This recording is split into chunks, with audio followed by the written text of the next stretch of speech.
He walked into a dusty corner cafe just to escape the rain.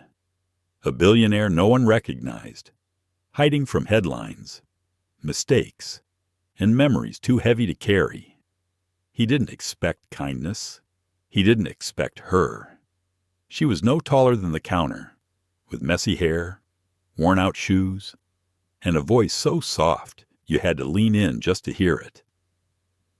She paid for his coffee with coins she'd been saving without asking his name, without knowing who he was or what he meant to her. Why would a little girl give away her only money to a stranger? Why did her face feel so familiar to him? And what secret was her mother hiding one that could rewrite everything he thought he knew about love, family, and the choices we don't get to make? This isn't just a story about coincidence. It's a story about what happens when life gives you a second chance. And this time, you choose to stay. If this intro stirred something in your heart, please like, share, and subscribe to our channel. You won't want to miss how this unforgettable story unfolds. Let's begin. The wind was sharp that morning in Hollow Creek. It swept through the cobblestone streets like an old memory refusing to be forgotten. Maple leaves scraped across the sidewalk outside the little diner where the story began. Isaac Monroe stepped out of his rental car, adjusting his coat collar against the cold. He wasn't supposed to be here. Not in this town. Not today. A canceled flight and a delayed meeting had forced a detour. He had planned to wait it out at the airport lounge in Portland, but something about the quiet of Hollow Creek had drawn him in like a whisper from a past he didn't remember asking for. He pushed open the door to the Maple and Pine Diner. The bell above gave a soft chime. Warmth and the scent of cinnamon pancakes enveloped him. At first, no one noticed the man in the expensive overcoat and polished shoes. It was that kind of place. People came in for warmth and conversation, not spectacle. He liked that. He took a seat near the window, pulled out his phone, and stared at it more than he used it. A waitress with graying curls and kind eyes approached. Her name tag said Gwen. "Coffee?" she asked. Pen poised over her notepad. Isaac nodded. "Please." He stared out the window as she walked away. His reflection in the glass stared back tired, weathered, and somehow older than 47 should feel. Success had taken more than it gave. It was supposed to come with clarity. All it did was give him a larger house to feel lost in. Across the diner, a small voice broke through the soft hum of conversation. "Excuse me, ma'am, could I get some warm milk for my mom? She's not feeling very good today." Isaac turned slightly. The voice belonged to a little girl, maybe 7 years old. Her coat was a size too big, and her shoes were worn but clean. She held 2 crumpled dollar bills in her mittened hands, stretched high toward Gwen, who leaned down to meet her. "Oh, sweetie," Gwen said gently, "you don't have to pay. Just sit tight. I'll bring it out." "No, it's okay." "I want to," the girl said, quiet but firm. She doesn't like taking things she didn't earn. Isaac blinked. There was something disarming about the way the child stood there. Polite, steady, a kind of old soul in new skin. She looked over at him then just for a second and smiled. A small, unpolished thing. Then she turned back and took a seat at a corner booth, where a woman in her 30s rested her head on folded arms. Her dark hair looked damp, her skin pale. She barely lifted her eyes when the child returned. "Here, Mama," the girl whispered. "Gwen's getting your milk. It's warm in here. Just breathe." "Okay." Isaac looked away. He wasn't here to be drawn into strangers' lives. But when Gwen brought him his coffee, something unexpected happened. "She already paid for it," Gwen said, setting down the cup. Isaac frowned. What Gwen smiled. Little Miss Sunshine over there insisted on it. Said you looked like someone who needed something nice today. Isaac turned sharply. The girl was scribbling something on a napkin, using a blue crayon from a tin. She wasn't looking at him anymore.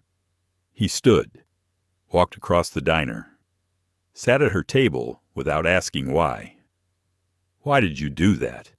he asked. The girl looked up. "You look lonely. People shouldn't drink coffee alone when they're sad." He blinked. "What makes you think I'm sad?" She smiled again. "Because I drew you like this," she said, holding up the napkin. It showed a tall man with gray shadows under his eyes, a coffee mug in one hand, and a storm cloud floating above his head. He stared at the drawing. "That's accurate," he said, trying not to laugh. "I'm Elsie," the girl said. "My mom's name is June. She gets tired sometimes." Isaac nodded slowly. "I'm Isaac. Do you live here?" "No, I'm just passing through." "That's sad," she said. He looked up. "Why?" "Because it means you almost missed the cinnamon pancakes. They're magic." He laughed, a genuine sound that surprised even him. Something about this kid loosened a knot in him he hadn't realized was there. A soft moan came from the other side of the booth. June stirred, trying to sit up. "Elsie," she croaked. "I'm right here. Mama." Isaac stood to give them space, but June's eyes had found him and froze. Her face turned ghost white. Isaac noticed the shift. "Ma'am, sorry to intrude. Your daughter was being kind." June didn't respond. Her hand clutched the edge of the table. Her breath hitched. Then she whispered, almost inaudibly, "It's you." Isaac paused. "I'm sorry. Do we know each other?" June's eyes welled up, but she shook her head and forced a small smile. "No, I thought you were someone else." Elsie looked between them. "Mom, this is Isaac. He's sad. But I gave him coffee." June nodded slowly. "That was kind of you."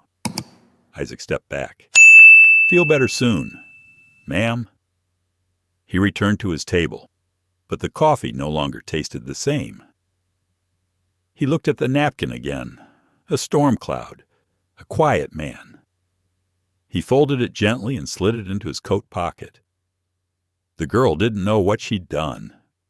Or maybe she knew more than she let on. Outside, the wind picked up again, rattling the windows, and in that strange little diner, with cinnamon in the air and storm clouds in his mind. Isaac Monroe realized his detour had just become something else entirely. A beginning. Isaac Monroe didn't leave the diner that morning. He told himself it was the storm outside. The clouds had rolled in heavier now, and the kind of rain that whispered of staying put had begun to fall in thin, slanting lines.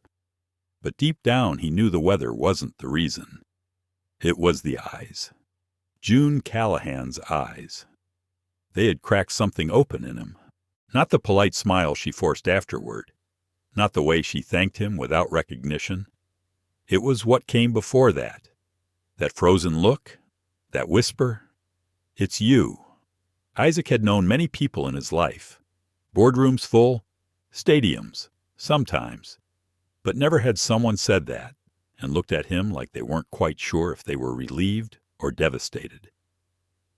Elsie had gone back to coloring. June sat across from her now, sipping warm milk slowly, holding it with both hands like it was something sacred. She barely glanced his way anymore. But that first look, it played in his mind like an echo. Isaac signaled Gwen for another coffee and added a cinnamon pancake. It felt almost absurd, but the kid had insisted they were magic. And right now, he could use some magic. Gwen brought the plate with a wink. Good choice. She's got a nose for good things. That girl. Isaac nodded. His gaze shifted again toward the corner booth. She said her name's Elsie. Yup. Comes in sometimes with her mama. Sweet kid. Smart too. Helps out around here just for fun. Is the mom all right? She didn't look well. Gwen hesitated before responding.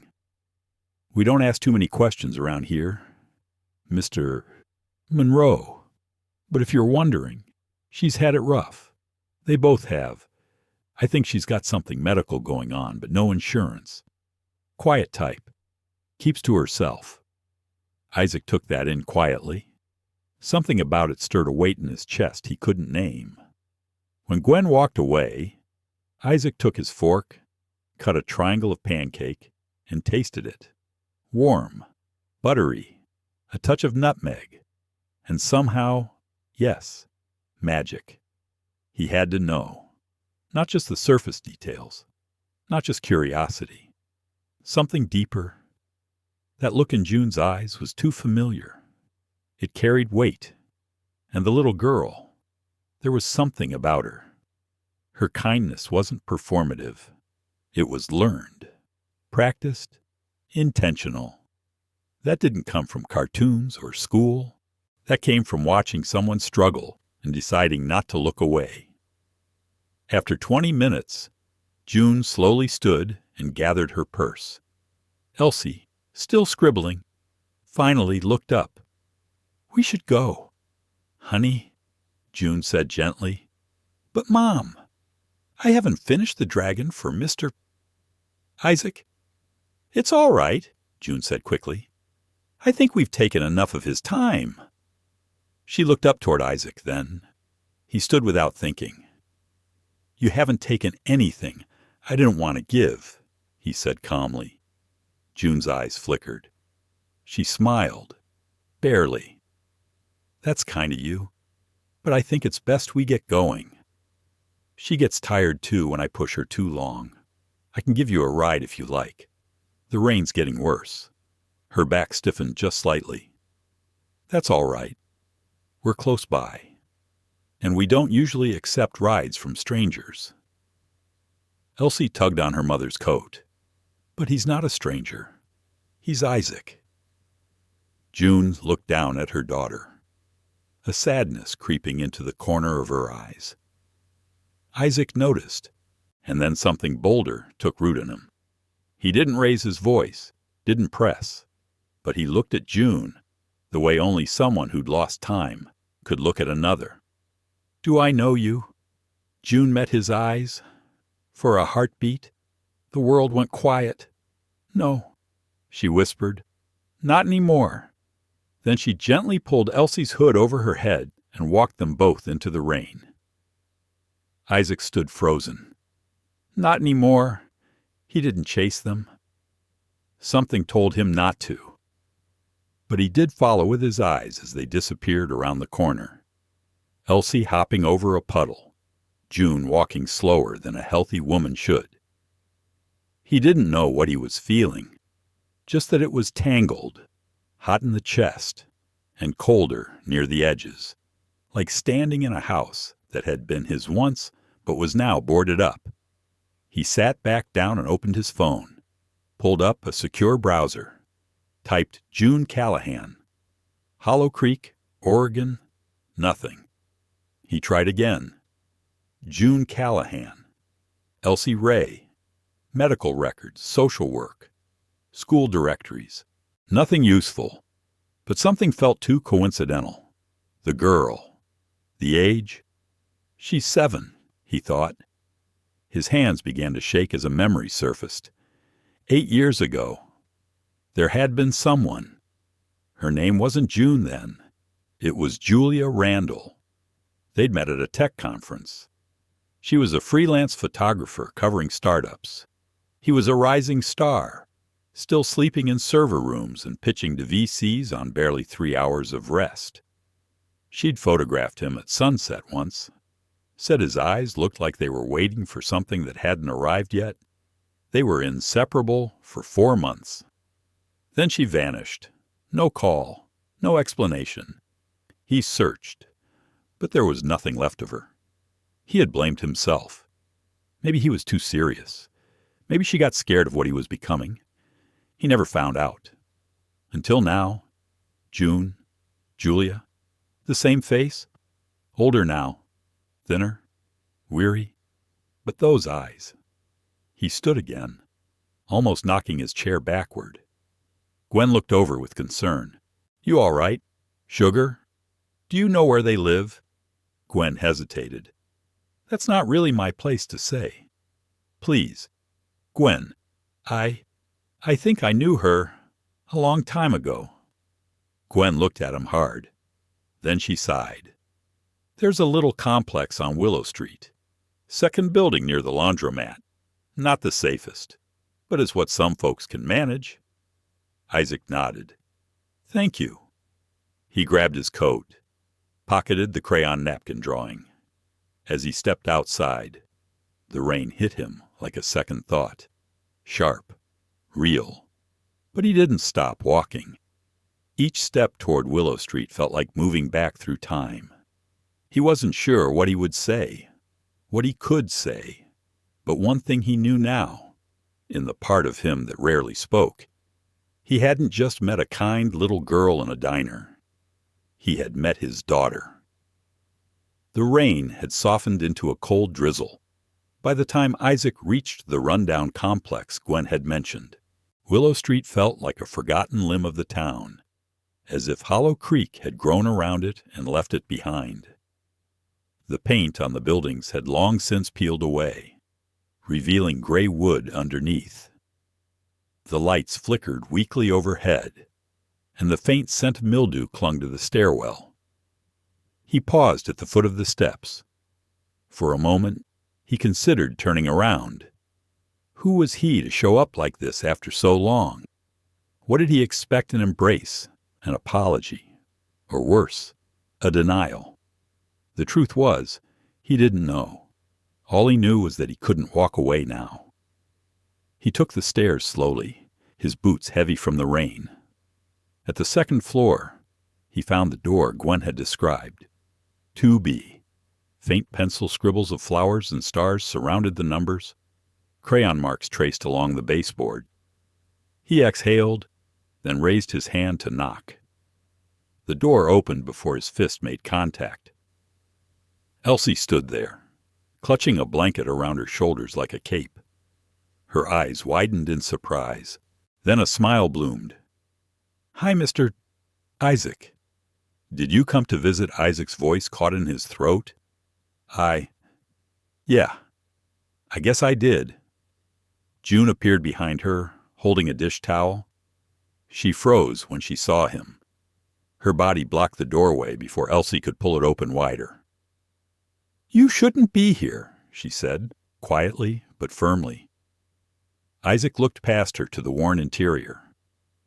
The living room was barely bigger than a hotel suite. A mattress sat directly on the floor, books stacked on mismatched shelves, a tiny kitchen with flickering fluorescent light. He wasn't judging. He was absorbing. "Please, June, I just want to talk."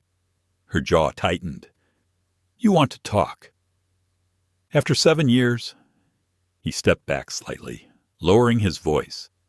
"I didn't know. June, I didn't know you were here, that you had a child." She looked away, and for a second, he saw pain flash across her face like lightning. Elsie tugged her mother's sleeve. "Mommy." He brought pancakes at the diner. "Remember, he's nice." June exhaled slowly and leaned down. "Honey, go color for a bit." "Okay, I need to talk to Mr. Isaac alone." Elsie hesitated, then nodded and skipped back inside. June stepped onto the landing, closing the door behind her. "How did you find me, Gwen?" She gave me the address. "I had a feeling. I've been searching your name all morning.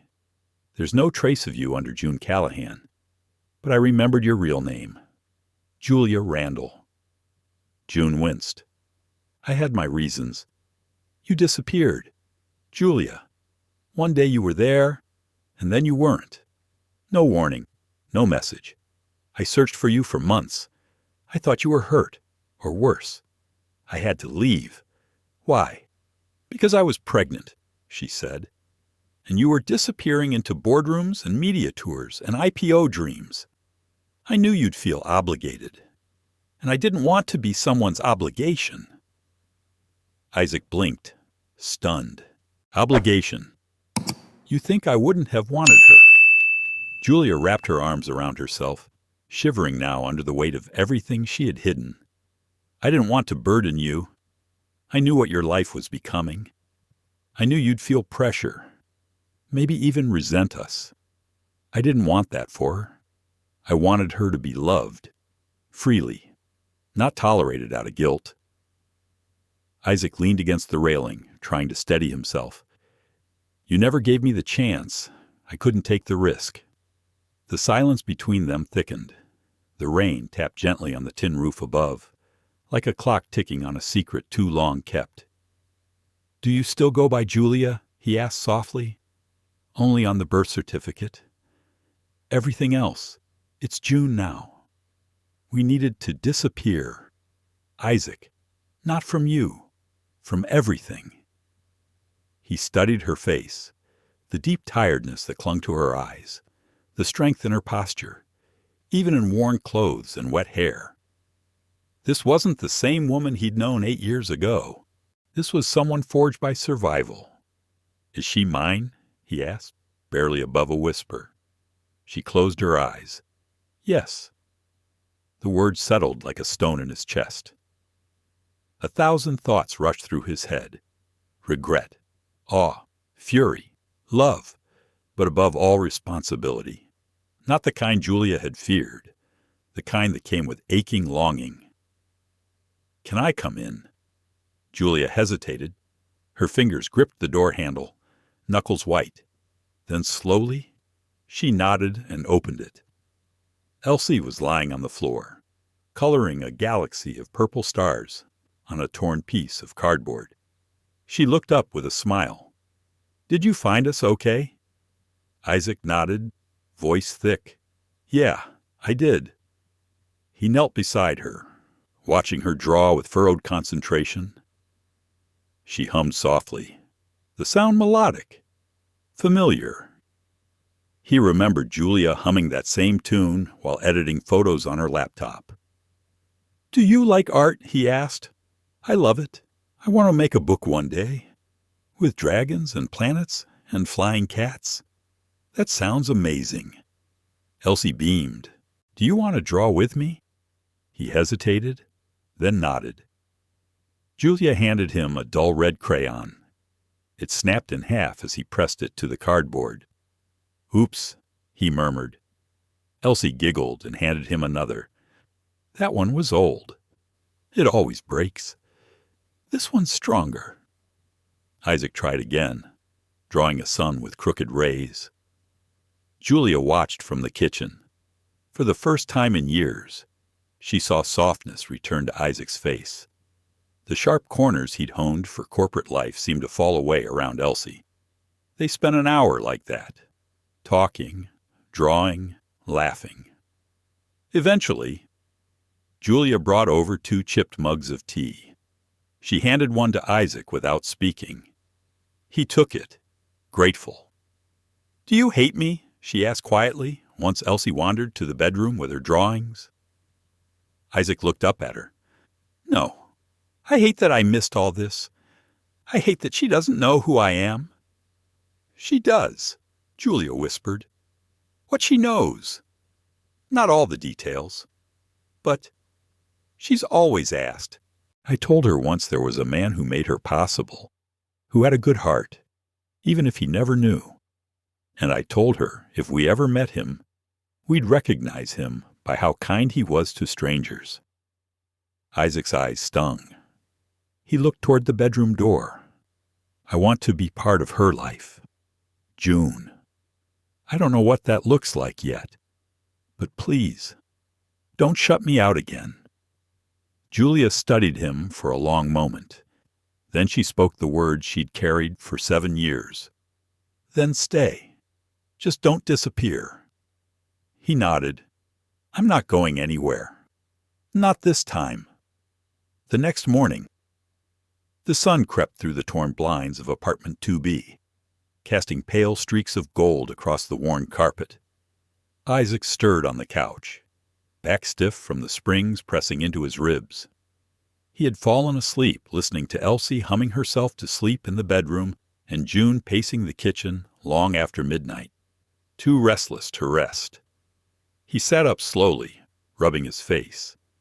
The apartment smelled faintly of cinnamon and soap. There was something peaceful in that, something he hadn't felt in years. He reached for his phone, instinctively checking emails. 57 unread, 3 flagged messages from his assistant. One subject line read "bored asking about your location." He turned the screen off and placed the phone face down. This wasn't about them. Not today. Soft footsteps padded across the hallway. Elsie peeked out, her hair sticking up on one side. "You're still here," she said with a sleepy smile. Isaac nodded. "Morning, Elsie." She tiptoed toward the couch and handed him a wrinkled drawing. It was a picture of the 3 of them standing beneath a giant orange sun, holding ice cream cones. Isaac in a blue suit, Elsie in a purple dress, and June beside them in a green sweater. "That's us," Elsie said proudly. "I drew it last night." Isaac stared at it, overwhelmed. His fingers tightened around the paper like it was made of porcelain. "Can I keep it?" "Of course. I made it for you." He felt something shift in his chest. Not a dramatic crash or a thunderous moment, but a quiet breaking, a wall that had held for years without him knowing it had even existed. "Thank you, sweetheart," he said. Then, quietly, "Can I ask you something?" "Sure. Do you ever wish you had a dad?" Elsie nodded without hesitation. "I used to ask Mommy why I didn't. She said some dads are stars. Too far away to hold, but still shining from above." Isaac swallowed hard. "What if your star dad came back? Like, really came back?" Elsie blinked at him. Then she smiled so gently it almost hurt to look at. "Then I'd tell him I saved a piece of cake just in case." June appeared in the hallway, her robe tied loosely. She watched the 2 of them from a distance, her expression unreadable. Isaac stood. "I can leave today, if that's what you want, but I'd rather stay. Just for a while. I could help. With bills, groceries, anything." June didn't answer right away. She walked past him to the kitchen, pulled out a chipped coffee mug, and poured hot water over a tea bag. "It's not about money, Isaac. It was never about that. I know." He stepped closer. "But I lost 7 years. I don't want to lose another day." June held the mug between her palms like a shield. "You're not staying here. Not on the couch. I'll get a hotel room." She looked up. "No. That's worse. People talk in this building. They'll ask why some strange man keeps coming and going from the hallway. And Elsie doesn't need whispers. Then what, you can stay. For now. But not as a guest. You'll pull your weight. Deal. And one more thing. What, you don't get to call yourself her father just yet. You have to earn that." Isaac nodded. "Understood." Later that afternoon, they walked together to the corner grocery. June carried a short list, scribbled on the back of an envelope. Elsie skipped ahead, picking dandelions from sidewalk cracks. Isaac carried the heavy bags without complaint. He was surprised by how much he didn't mind the simplicity of it all. He found himself watching June's profile as she calculated prices, her lips moving silently as she added in her head. She hadn't just survived. She had adapted, evolved, at checkout. The clerk gave June a sympathetic glance. "Still doing art classes?" "Yeah," she said. "Just Saturdays now. I clean offices during the week." Isaac's fingers tightened around the cart handle. They walked home slowly, wind brushing past like whispers. As they reached the apartment, a door slammed across the hall. A woman with sharp eyes stepped out, eyeing Isaac. "New boyfriend." "June?" she asked. "Voice loud enough for the whole floor?" Isaac felt June tense. "No, Claire. Just a friend visiting." The woman smirked and disappeared down the stairs. Elsie leaned toward Isaac and whispered, "That's Miss Claire. She's nosy, but she gives me lollipops sometimes." He smiled in spite of himself.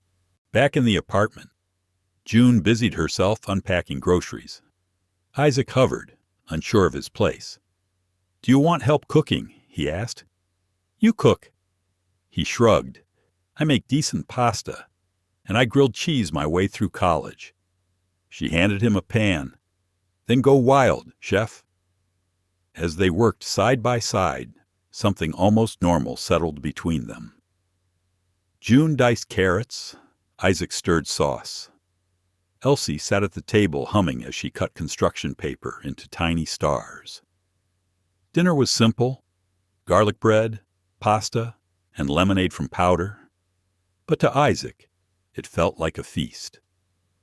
Afterward, as June rinsed dishes, Elsie pulled Isaac toward the tiny bookshelf. "Can I read you my favorite story?" "Of course." She handed him a dog-eared copy of The Paper Moon. He sat on the floor beside her mattress while she read aloud, her finger tracing each word carefully. Her voice was soft but sure. When she finished, she leaned against his arm. "Are you going back to the sky tomorrow?" Isaac looked down at her, throat tightening. "I don't want to, but only if you want me to stay." Elsie yawned. "I like when you stay. You're warm." He tucked the blanket around her gently. "Good night, Elsie." "Good night, Mr. Isaac." In the kitchen, June was drying her hands on a towel. She looked at him, expression cautious. "That book I used to read it to her every night. She stopped asking for it last year. Why, she said stars don't come back once they leave." Isaac leaned on the doorframe, exhaustion pulling at his bones. Maybe this time is different. June nodded, almost imperceptibly. Maybe. Outside, night fell over Hollow Creek. The town lights glowed like fireflies on distant hills. Inside apartment 2B, 3 people who hadn't known how much they needed each other fell asleep under the same roof for the second night in a row. And though nothing had been fixed yet, something unspoken had begun to heal. The next few days passed in a quiet rhythm, the kind Isaac never thought he would crave. Mornings began with Elsie knocking gently on the door before climbing onto the couch to shake him awake. She would ask questions about the world, why rain smelled the way it did, whether stars could see people from up high, if soup could be a breakfast. Afternoons were filled with walks, grocery runs, and evenings curled up with books or crayons. June moved around him with cautious grace. Not cold, not warm, just watching, still testing his presence like someone who had been burned before. Isaac had never realized how long 7 years could feel when measured not in time, but in missed first steps, skipped birthdays, and stories never read aloud. He kept count now in peanut butter sandwiches, whispered good nights, and the small way Elsie leaned into his side as if she were building trust brick by brick. But peace, he would learn, is a fragile thing. On the 5th night, rain lashed the windows. Thunder echoed above Hollow Creek, the kind of storm that turned power lines into sparklers and sent cats fleeing under porches. Inside apartment 2B, the lights flickered once, twice, then died. Elsie squealed with delight. running for the flashlight drawer like it was a holiday. June lit 3 candles and placed them on the kitchen counter. Isaac watched her move. The flicker of flame made her hair glow like copper. He leaned against the counter. Quiet. She caught him staring. What, nothing? Just this. It's not what I'm used to. She smirked. What? No generator in your penthouse. More like backup solar arrays? Well, here. We boil water on the stove and hope the fridge stays cold. He smiled. Honestly, this feels more real than anything I've done in years. June didn't respond. She just stared at the flame. Suddenly, the sharp trill of her cell phone cut through the silence. She glanced at the screen and froze. Isaac noticed. Who is it? She hesitated. Then she answered. Hello. A man's voice came through loud, aggressive, even through the thin speaker. Isaac couldn't hear the words, but the tone was unmistakable. June turned her back, walking into the hallway. Her voice dropped low. You can't keep calling me. I told you we're done. Another pause. Then, louder now.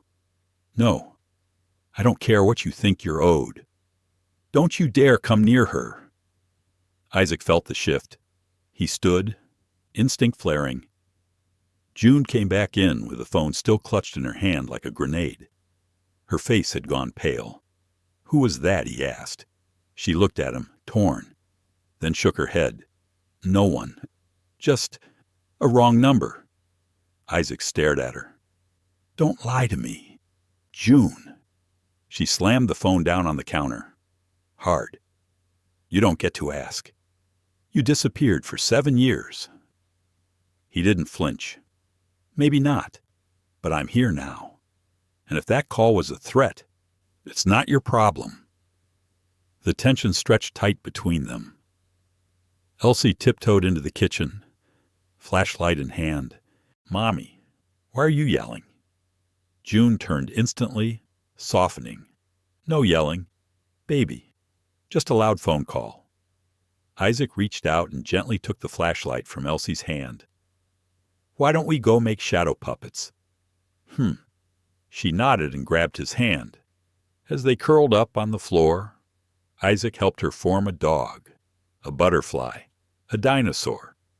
But his eyes kept drifting to the hallway, where June stood alone, her back against the wall, breathing like someone trying not to shatter. Later, after Elsie had fallen asleep, Isaac approached her again. That wasn't a wrong number. June didn't answer. Was it him? The guy from the ultrasound picture. She closed her eyes. Isaac exhaled.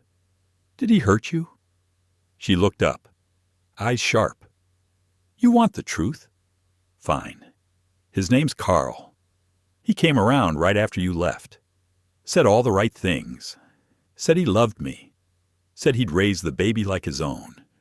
He helped for a while. Then he stopped. Then he started drinking. Then came the yelling. Then the nights he didn't come home. And one day, the bruises started. Isaac's fist clenched. Why didn't you press charges? She laughed bitterly. I had a newborn. No money. No lawyer. No family. And this town, they don't take kindly to women like me raising hell. Isaac felt sick. Did he touch Elsie? June's face hardened. Never. I would have killed him. Isaac nodded slowly. Is he coming back? She hesitated. He said he might. Said I owed him rent money he never paid. He wants what's in the safe. The only thing I ever kept from him. Isaac raised an eyebrow. What's in it? Elsie's birth certificate. And your name on it. He was silent. June crossed her arms. I kept it in case you ever showed up. Guess I was right to. Isaac paced the room, storm roaring louder outside. Finally, he stopped and looked at her. If he comes here, I'll handle it. She snapped back. You think you're some hero now, This isn't your company to protect. It's my life. My daughter." He looked at her quietly. "She's our daughter." June's eyes welled up. She turned away. "I don't want her afraid again. I've built a safe world here. Small, yes, but safe. Then let me make it safer." For a long time, neither of them said anything. The only sound was rain pounding the roof. "Eventually," June whispered, "I'm tired of being afraid, but I don't know how to stop." Isaac stepped forward, gently touched her arm. "Then let me stand beside you until you remember how, in the darkness, they stood like that two broken people, still raw with regret, still unsure how to trust what felt too good to be true. But for the first time in years, the storm outside was nothing compared to the one they were finally willing to face together. And somewhere between candlelight and courage, the first flicker of something stronger than survival sparked to life. Isaac hadn't meant to stay the night again. But when the storm blew out the power and the silence settled in, June simply looked at him and said, "Couch is still yours if you want it. No more, no less." It wasn't an invitation back into her life. It was an olive branch held cautiously between them. In the morning, the lights came back with a soft buzz, and the hum of the refrigerator kicked in like the apartment was exhaling. Elsie was the first up, dragging her bunny across the floor and climbing wordlessly into Isaac's arms as if they had done it every morning since she was born. June made eggs. No one said much. The rain had scrubbed the world clean, but the air still felt heavy. Isaac watched her cook, carefully measuring salt like each grain mattered. She always had that kind of quiet precision, even back when she was painting sets for local theater and scraping by on freelance gigs. He waited until Elsie was busy coloring on the floor before he spoke. "Can I see it?" June glanced over her shoulder. "See what? The safe, the certificate. I need to see my name on it. I need to know it's real." She stared at him. Not angry, not cold, just tired. "It's in the closet, behind the linen shelf." Isaac stood and walked to the hallway, opened the closet door, and began moving folded towels and shoeboxes until his hand hit metal. The safe was small, black, dented at the corner, with a cheap dial lock that looked like it could be pried open with a screwdriver. June followed him in and knelt down beside him. She spun the dial slowly 3 clicks left, 2 right, 1 more left, and it clicked open. Inside were only 2 things: a sealed envelope, yellowed at the edges, and a small gray teddy bear with a frayed ear. June handed him the envelope. He sat down on the floor and opened it with care, pulling out a single sheet of paper. The birth certificate. Full name Elsie Ray Callahan. Mother June Elaine Callahan. Father Isaac Monroe. It wasn't just his name. It was the date, the ink, the tiny signature in June's handwriting scrawled along the bottom. He stared at it until his eyes burned. June sat beside him, silent. "I didn't know," he said quietly. "If I had, I swear I would have come back." "I believe you," she said, softer than he expected. "But knowing doesn't erase the time." "No, it doesn't. But maybe it can help us start over." She gave a faint smile.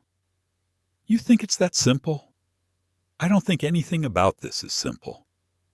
But I think Elsie deserves more than the past we gave her. That landed like a stone between them." He looked over at her. "Why did you keep it?" She hesitated. "Because I was angry. But I wasn't cruel. Because even when I hated you for leaving, I couldn't take that truth away from her. One day she'll be old enough to ask real questions. I wanted to be able to give her real answers." Isaac folded the paper carefully and slid it back into the envelope. "I'd like to make a copy, Just for me. She nodded. You can take it. Just bring it back. As he stood, the gray teddy bear caught his eye. I remember this, he said. We bought it at that garage sale in Bluefield. You made me dig through boxes because you thought it looked like it had a kind face. June smiled without looking up. It was the first thing I ever bought for her. I slept with it through the whole pregnancy. Isaac nodded, swallowing the lump in his throat. I wish I'd been there. She finally met his eyes. So do I. They returned to the kitchen. Elsie looked up from her crayons. Where'd you go to get something important? June said. Did Daddy see the picture? Isaac blinked. What picture? Elsie grinned and pulled a wrinkled page from her coloring book stack. It showed 3 stick figures, one tall with short hair, one with long hair and a dress, and one small with a bunny. You, Mommy and me, she said proudly. That's us. Isaac felt something crumble inside him. A child's art shouldn't hit like a freight train, but it did, because it meant she'd already imagined a version of them he hadn't earned yet. That's a beautiful picture. Honey, he said, can I keep it? She beamed. Yes, but only if you hang it somewhere high. I'll frame it, like a real painting. Exactly like a real painting. Elsie clapped. Later that afternoon, June got a call from the diner. Hannah, the manager, was down 2 servers for the evening rush. June glanced at the clock, then at Isaac. I have to go in, she said.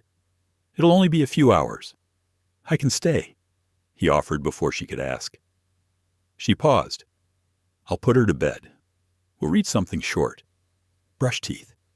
No juice after 7. Her voice was testing him, but he only smiled. I got it. June grabbed her coat. At the door. She stopped and turned. Don't let her stay up watching those animal rescue videos. She cries for an hour after. I promise. She left. And for the first time, it was just Isaac and Elsie. No June watching from the doorway. No awkward silences. They played a game with paper cups and marbles, made popcorn, and read Charlotte's Web. She curled up beside him under a blanket, head on his chest, eyes fluttering shut halfway through the chapter. He stayed still long after she fell asleep, heart pounding under her tiny hand. He could get used to this. He wanted to get used to this, but life had a cruel sense of timing. At 9:07 p.m., there was a knock at the door. Not a gentle tap, a bang. Isaac froze. The second knock was louder. He stood, careful not to wake Elsie, and crept to the peephole. A man stood on the other side. Medium build, leather jacket, unshaven, something mean curled into his eyes. Carl. Isaac didn't open the door. Instead, he backed away, reached for his phone, and texted June. He's here. The knock came again. Harder this time. Sharper.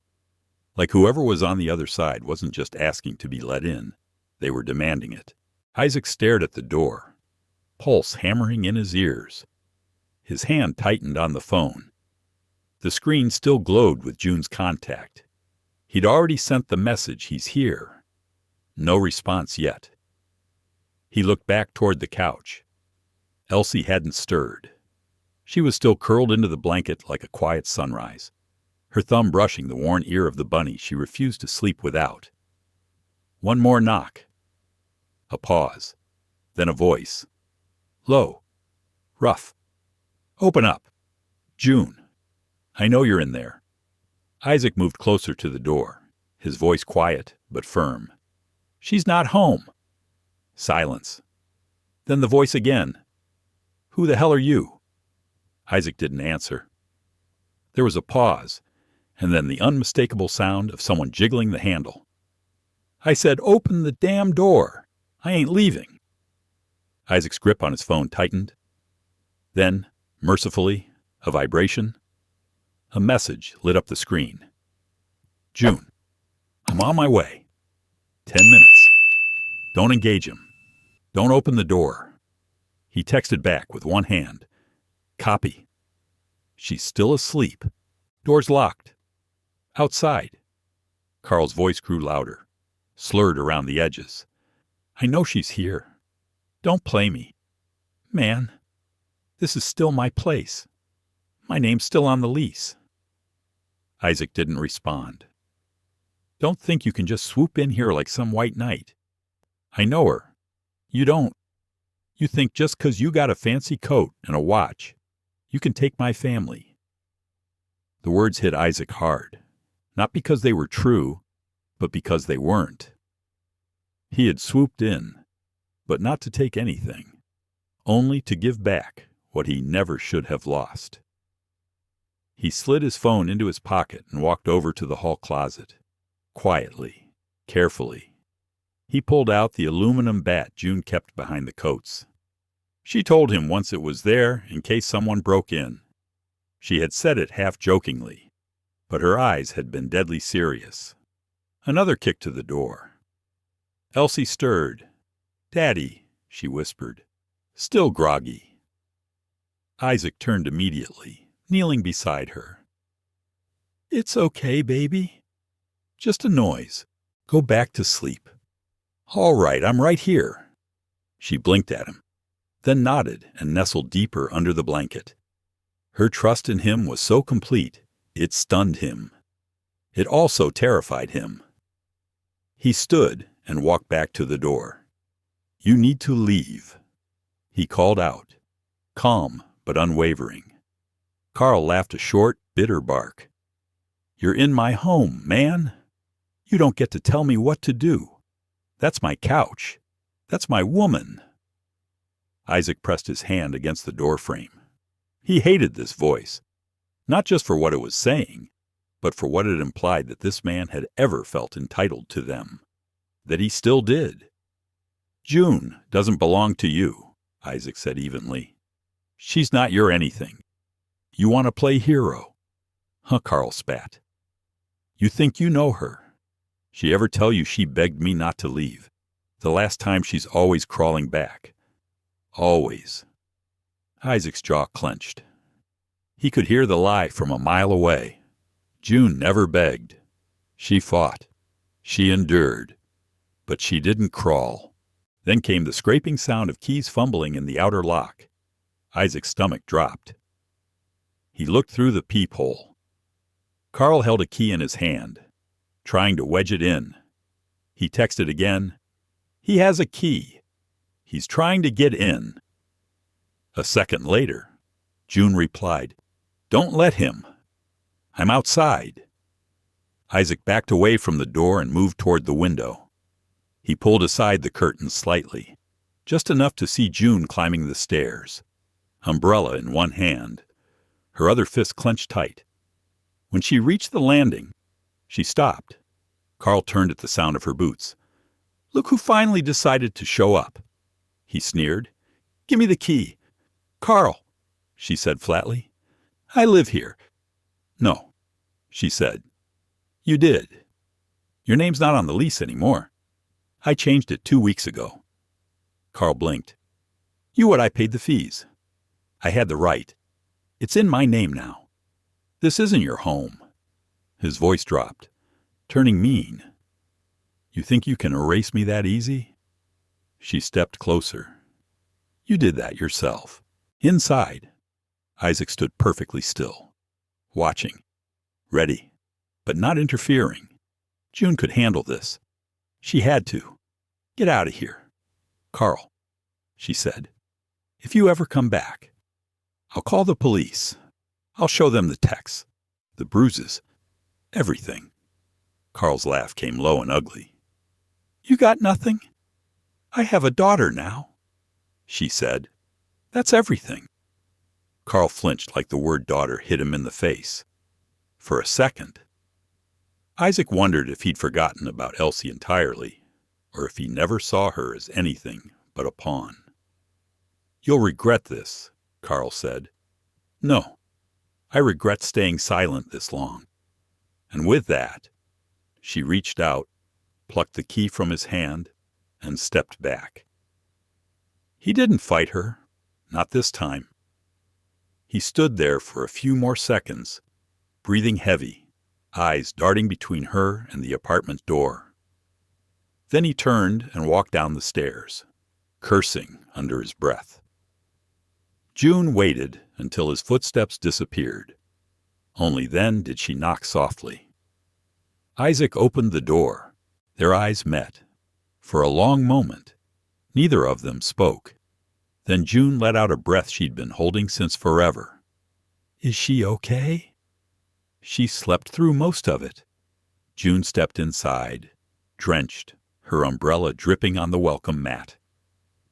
Isaac handed her a towel. "I thought I'd moved on," she whispered, wiping her arms. "Thought I was done being scared." "You are," Isaac said gently. "But fear doesn't always get the memo."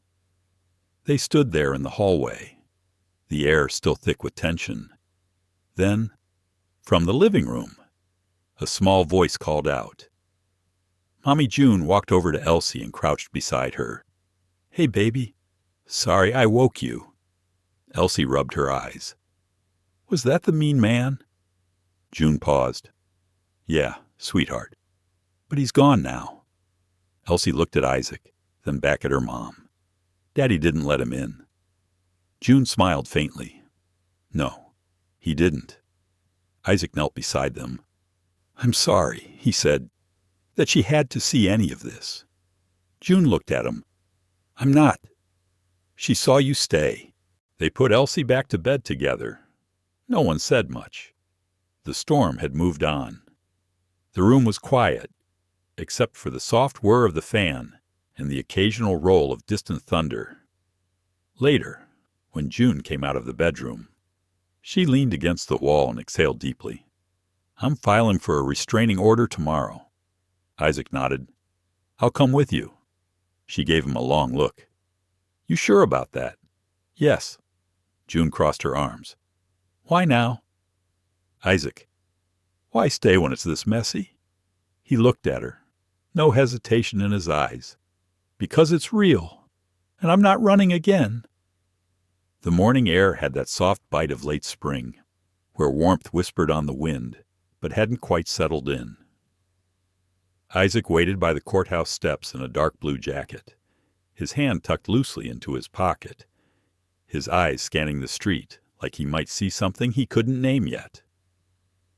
The courthouse loomed behind him, an old sandstone building with worn stairs and ivy creeping along one corner.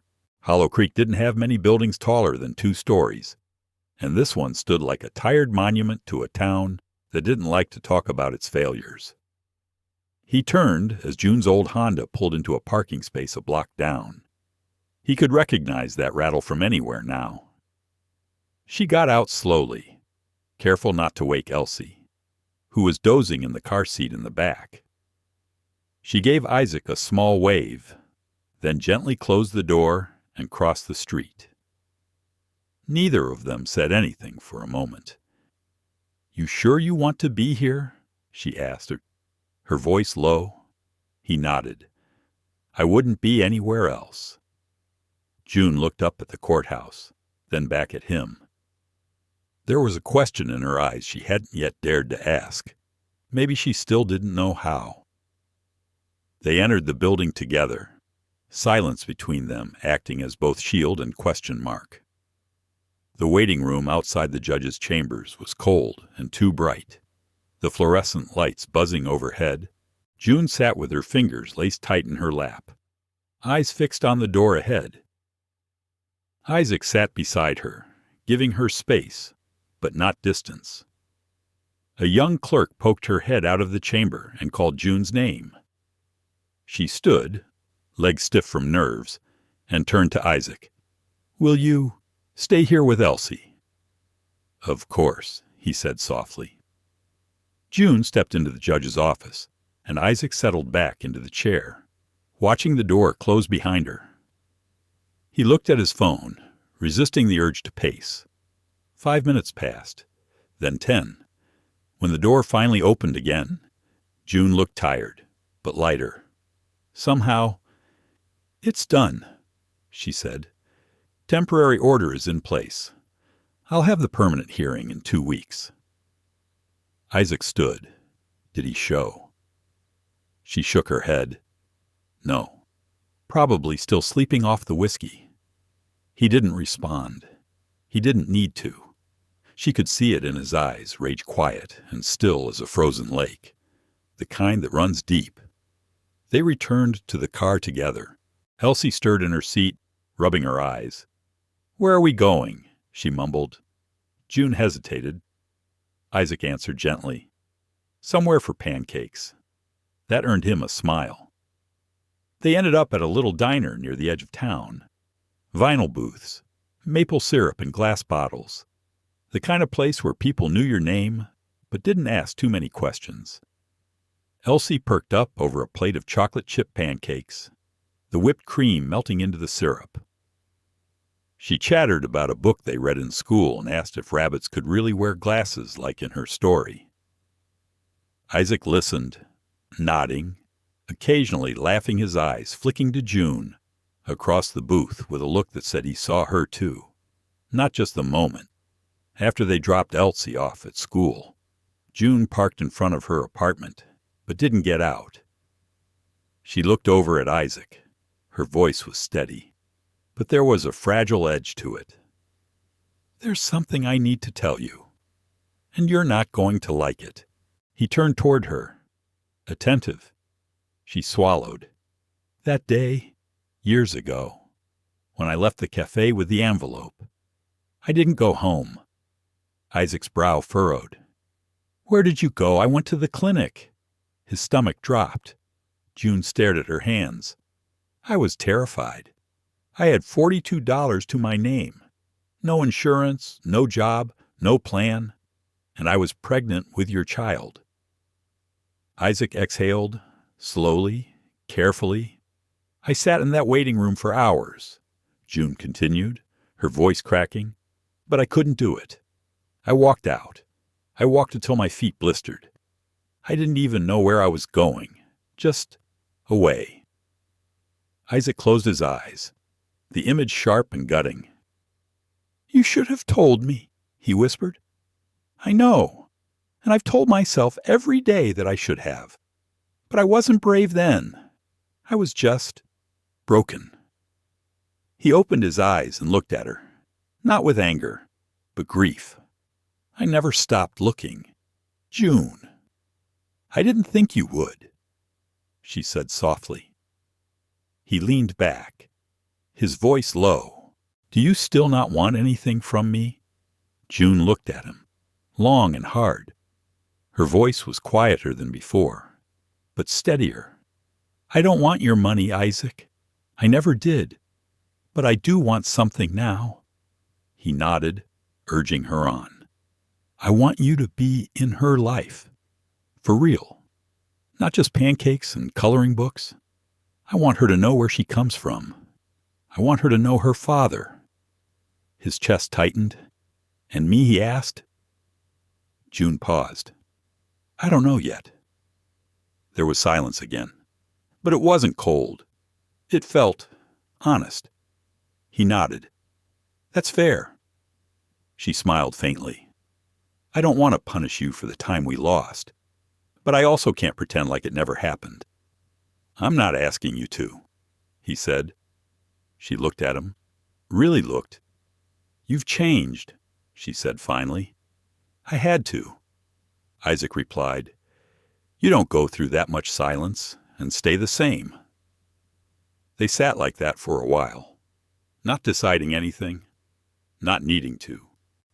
Later that evening, Isaac found himself standing in front of his old home office, the one in Portland that hadn't been touched in years. The lights were dim, and the desk was still piled with unopened letters. He reached into the bottom drawer and pulled out the photograph he'd stashed away long ago. It was a candid one, taken by a stranger outside the cafe. June was laughing, her head tilted back, holding a coffee in one hand and his fingers in the other. She had been radiant, unaware of the lens, free.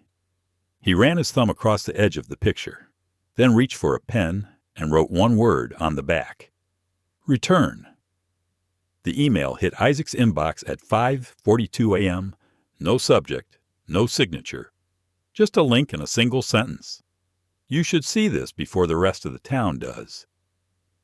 Isaac stared at the screen, still groggy, the mug of black coffee untouched beside his keyboard.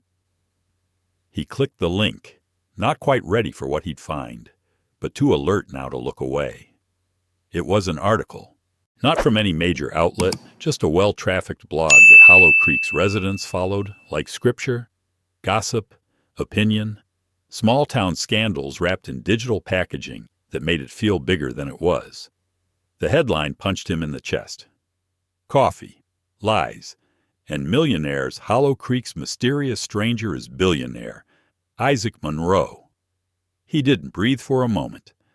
Under the headline was a grainy photo of him outside the cafe, kneeling beside Elsie, tying her shoe, another of him at the courthouse steps next to June, and a third clearly older taken during his peak corporate years, back when he was giving interviews, shaking hands with tech CEOs, standing next to mayors at ribbon cuttings. The article didn't stop at pictures. It detailed his fall from the public eye 5 years ago, speculated on a breakdown, talked about the silent exit from his own company. Then it spun into rumor suggesting he was hiding out in Hollow Creek, slumming it, and most painfully hinted that he had fathered a child with a local woman and abandoned them both. Isaac stood slowly from the desk. The room suddenly felt small. He closed the laptop, walked to the sink, and poured the coffee down the drain. By the time he arrived at June's apartment, she was already outside. Her arms were crossed, a phone in one hand.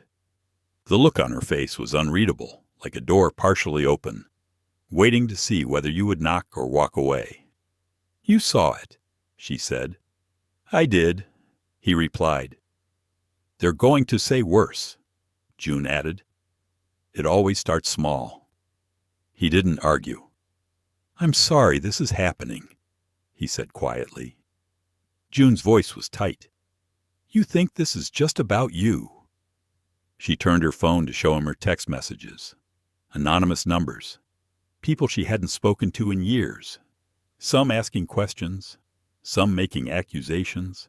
One had written, "So this is how you trap a billionaire classy."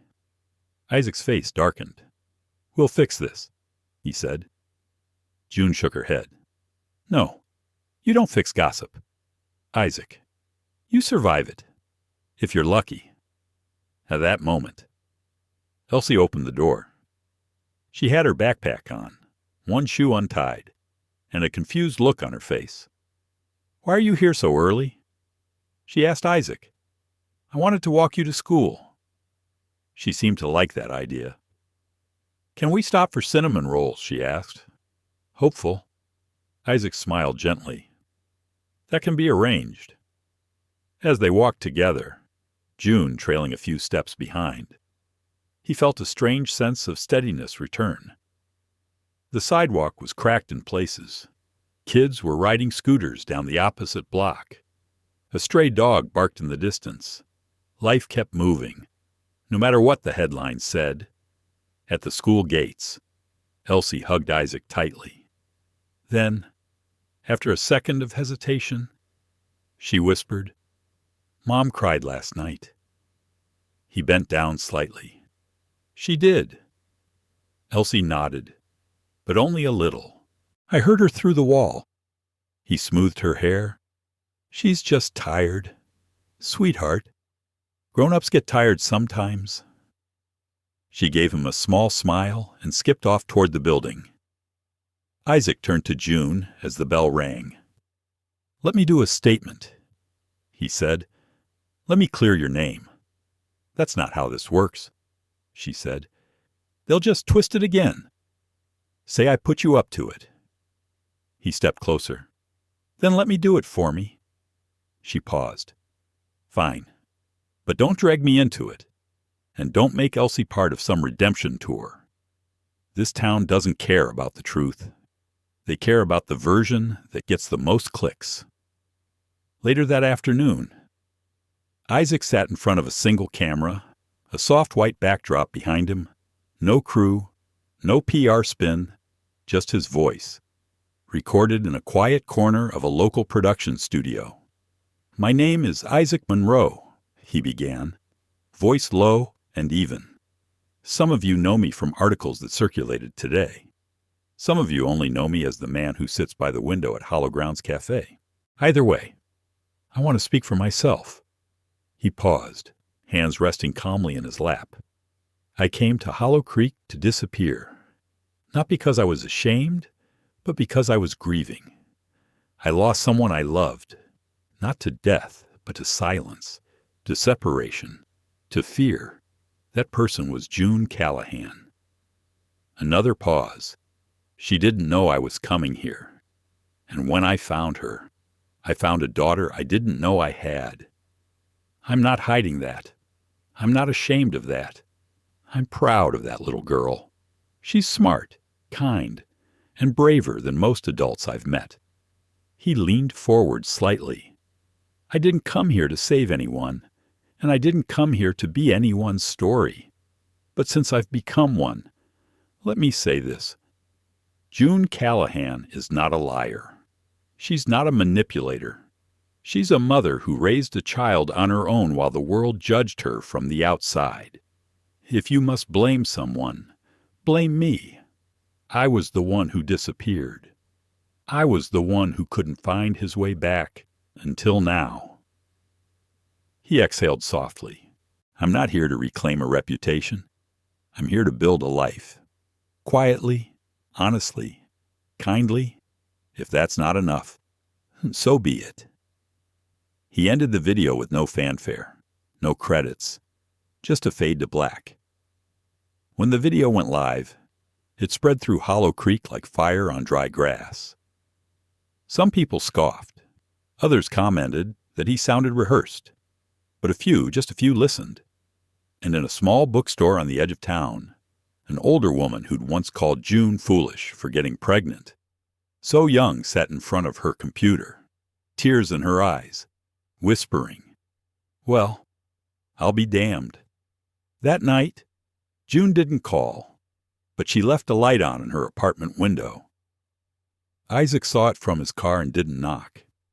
He just stood on the sidewalk for a long time, watching the faint yellow glow, like it meant something, like maybe, just maybe, the door wasn't fully closed. The knock came just after dusk. Isaac had just stepped out of the shower, a towel slung over his shoulder, steam curling through the bathroom door. His phone buzzed with a notification his statement video had just passed 30,000 views. That wasn't supposed to happen in a town like Hollow Creek. He wrapped the towel around his waist, walked barefoot across the wooden floors, and opened the door. A man stood there, mid-40s, tall, tan trench coat, buzzed hair, eyes like polished steel. He didn't smile. He didn't need to. "Hello, Isaac," the man said. "It's been a long time." Isaac's chest tightened. "David," he said, slowly, "what are you doing here?" David Reese stepped into the house without being invited, as if his presence were permission enough. He glanced around, taking in the clean, simple furniture, the framed photos of the coastline, the faint aroma of cinnamon that still lingered from breakfast. "So this is where the king of Silicon Ridge decided to hide," David said, finally turning toward him. "You know, you made it really easy to find you once the video dropped." Isaac said nothing. He just stared. David chuckled, hands sliding into his coat pockets. "Relax. I'm not here to drag you back. I'm here because I watched that video, and I realized something. What's that you're serious? You really walked away from all of it." He shook his head. The board still thinks you're in rehab. Your name's still on 5 patents. You're still listed as emeritus on 3 venture trusts. But here you are, in a town with 1 gas station and a PTA. Isaac folded his arms. What do you want? David tilted his head. I want to know what happened to you. Isaac sighed, rubbed the back of his neck. You already know. You were there. No, David said. I was there for the collapse, not the crack that started it. What made you ghost the company? The press, me June. He flinched slightly at the name. Isaac walked into the kitchen and pulled 2 glasses from the cupboard. He poured water into both and slid one across the counter toward David. She told you? She didn't have to. I figured it out the moment I saw the girl. Your eyes. Her fire. That's your daughter. Silence stretched. David sipped the water, then set the glass down. Does she know Isaac hesitated? Not yet. David gave a low whistle. You're really doing it backward. Most men fake it for the camera and bail backstage. You vanish from the stage and now show up for the real act? I'm not here for applause. I believe that, David said, which is why I came here in person. Isaac narrowed his eyes. What are you about to tell me? David's tone changed. It softened, but not kindly. It grew heavier, as if the truth he was about to drop would alter more than just conversation. Do you know who leaked your identity? Isaac tensed. David slid a folded paper from his coat and placed it on the counter. An intern from your old PR firm. She recognized you in town from a blurry Instagram post someone uploaded. They sold the story to a blog for $400. That's all it took. $400 to blow open a quiet life you were building. Isaac stared at the paper. The name circled in red. I'll handle it, he said. That's not why I came. Then why? David leaned in slightly. I came because your former investors think this is the opening they've been waiting for. You're trending. You're sympathetic. The board sees you as their Trojan horse. They want you to return, as a figurehead. Isaac's stomach turned. I'm not going back. You don't have to. That's the game. They want your face, your name, your pain. They'll spin it like redemption. You'll be a brand. The man who lost everything and came back from the ashes. He said nothing. David gave him a long, searching look. I know why you left. Isaac, you lost yourself in the noise. But I also know who you were before you got loud. Before the millions. You were the guy who sat next to the janitor and asked about his kids. You were the guy who turned down bonuses because the interns weren't getting dental. Isaac swallowed hard. David stepped back, tone softening just a little. I think she brought that guy back. June and Elsie. Isaac looked down, voice almost a whisper. I can't lose them. Then don't. The door opened again, this time from outside. June stood in the threshold. Her eyes flicked from Isaac to David. I saw your car, she said flatly. David gave a polite nod. June. She didn't return the courtesy. Isaac moved quickly. He's leaving. David raised an eyebrow, but didn't argue. As he passed June on his way out, he said gently, for what it's worth, you made him better. Don't let him forget that. When the door closed, the silence between them was thick. He found you, June said. Isaac nodded. And now what are you leaving? Dead. Because they'll try to drag you back. They already have. Her shoulders stiffened. And I said no. She studied him, arms crossed.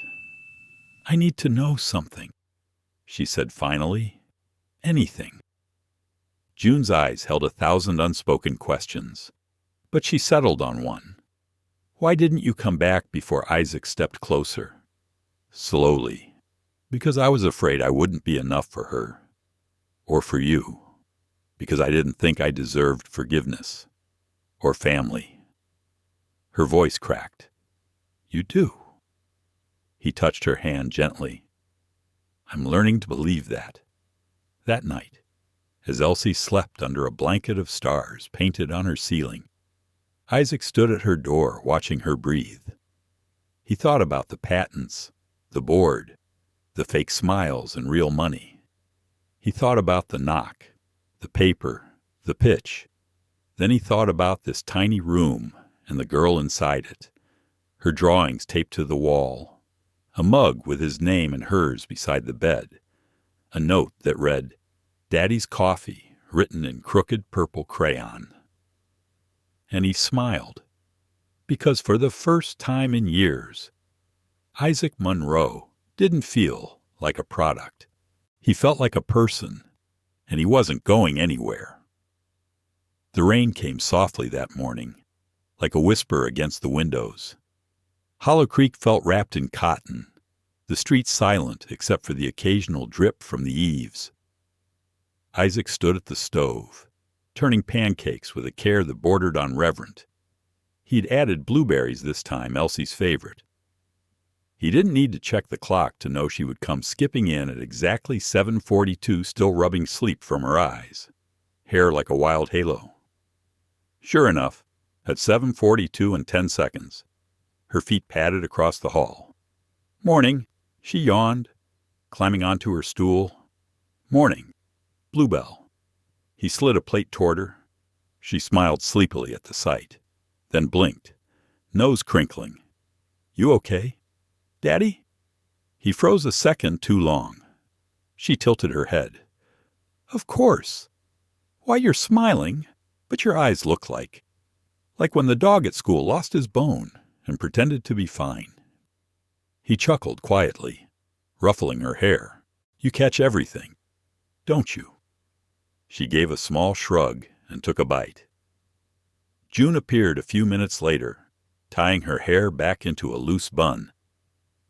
She caught Isaac's glance and nodded toward the porch. They stepped outside. The mist curled around the railings, and the pine trees beyond the backyard blurred in soft grays. I got a call last night, June said, arms folded. From the school. Isaac's chest tightened. What happened? Elsie asked her teacher what DNA was. He frowned. That's normal, right? She's curious. She asked if DNA can prove who your real dad is. The words hung between them, heavier than the sky above. June didn't look angry. She looked tired, deep tired. She's picking up on something. Maybe the way you look at her. Maybe the way I sometimes watch you and forget myself. She knows. Isaac. Maybe not in words, but she knows. He leaned against the railing, hands gripped so tight the wood creaked. I was going to wait. Until she was a little older. Until we had more of a foundation. She's 8, June said gently. And she's brilliant.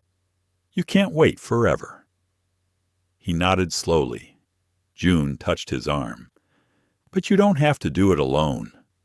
That night, after dinner, Isaac sat on the floor of Elsie's room while she sorted through a box of seashells. Want to help me pick the prettiest one for show and tell? She asked, holding up 2 shells, one flawless and white, the other chipped but glimmering pink on one edge. He pointed to the chipped one. Why that one? She asked, curious. Because it's not perfect, but it has something special. No one else sees unless they look closely. She smiled, then sobered. Can I ask you something? Daddy, anything. Why do you love me so much? Isaac blinked. It wasn't the question he expected. I mean, I get that you're nice, but you're like the kind of love that feels like you've been loving me forever. He couldn't speak for a long moment. He just breathed. Because I have, he said finally. She tilted her head. What do you mean? He patted the space beside him on the floor. She sat. "I want to tell you a story," he said softly, "and I need you to listen with your whole heart, even if it feels strange or confusing. Can you do that?" She nodded. He told her slowly. Not all at once, not everything, but enough. He told her about a boy who fell in love with a girl with fire in her eyes, how life got loud and messy, how choices were made, some brave, some selfish. He told her about leaving, about regret, about searching for meaning in places that only echoed back his emptiness. And then he told her about the coffee shop, the rainy day, the little girl with $1.02 and a smile that cracked open the universe. He told her how he knew, how he had always known. And then he paused. Elsie sat still for a long time. Her voice, when it came, was small. "You're my real dad." "Yes." Tears welled in her eyes but didn't fall. "Does that mean I wasn't enough for you to stay before Isaac's heart shattered?" He reached for her hands, his voice shaking. "No, no, Bluebell, you were always enough. I wasn't enough for myself yet. I didn't believe I deserved to love something as good and pure as you." She looked down. "But I hurt you by not being there. I know that." A single tear slipped down her cheek. "Why didn't you tell me earlier? 'Cause I was scared. Of what you'd think. Of what it would change. But that was selfish. And I'm sorry." She climbed into his lap, wrapped her arms around his neck. "I knew," she whispered. "I didn't know I knew. But I knew." He held her, and for the first time in years, he wept. Not for himself, but for all the moments he'd missed. All the birthdays, the scrapes on knees, the stories she must have told into a quiet room thinking no one heard. June watched from the hallway, silent, letting them have this. Later, as she tucked Elsie into bed, the girl held both their hands. "You're not going to disappear again, are you?" Isaac shook his head. "Not ever," he said, and he meant it. He sat beside her bed until her breathing deepened, and then he looked at June. "I want to make it right," he said. "You already are," she whispered. "No, I want to change things bigger than us. This whole town runs on quiet suffering. People pretending they're fine, hiding from their pain. I want to start something here, something real." June raised her brow. "A foundation," he said.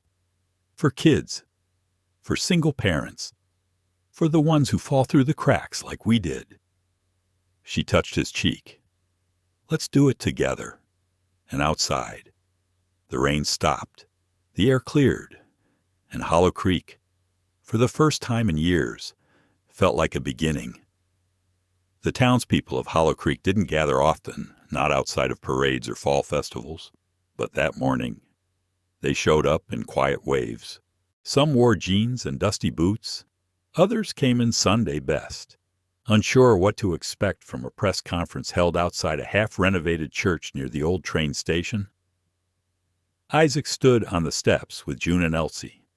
The building behind them had been gutted, beams exposed, walls stripped down to breadth. A few planks still bore the original paint fading white with flecks of robin's egg blue beneath. It had once been a place where people came to pray. Now it would be something different, a place for real things, hard things, healing things. He looked over at Elsie. Her hair was braided today, tiny blue ribbons threaded in like sky-colored promises. She held his hand firmly, her other wrapped around June's fingers. The mayor tapped the mic, coughed, and nodded toward Isaac. "You sure you want to speak?" June whispered. Isaac exhaled slowly. "I have to." He stepped up. The mic gave a soft hum. "Thank you for being here," Isaac began. voice steady but low. Some of you know who I am. Some of you may have guessed, and some of you probably don't care. A small ripple of laughter moved through the crowd. That helped. I was born just outside this town. Grew up believing that if I got far enough away from it, I could outrun what hurt. For a while, it worked. I made money, built things, lost more than I ever thought I would. But life has a way of calling you back, not just to a place, but to what matters. He paused. June gave him the smallest nod. You may not have seen me when I first returned. I came quietly. Thought I'd just stop in, handle some paperwork, and go. But then, something happened. Something I never expected. A little girl paid for my coffee. Some heads turned. Whispers began to flutter. She didn't know me, but I knew her. And in that moment, something broke open inside me. Not in a painful way. In the way a seed cracks open because it's time to grow. He turned to look at Elsie. She is my daughter.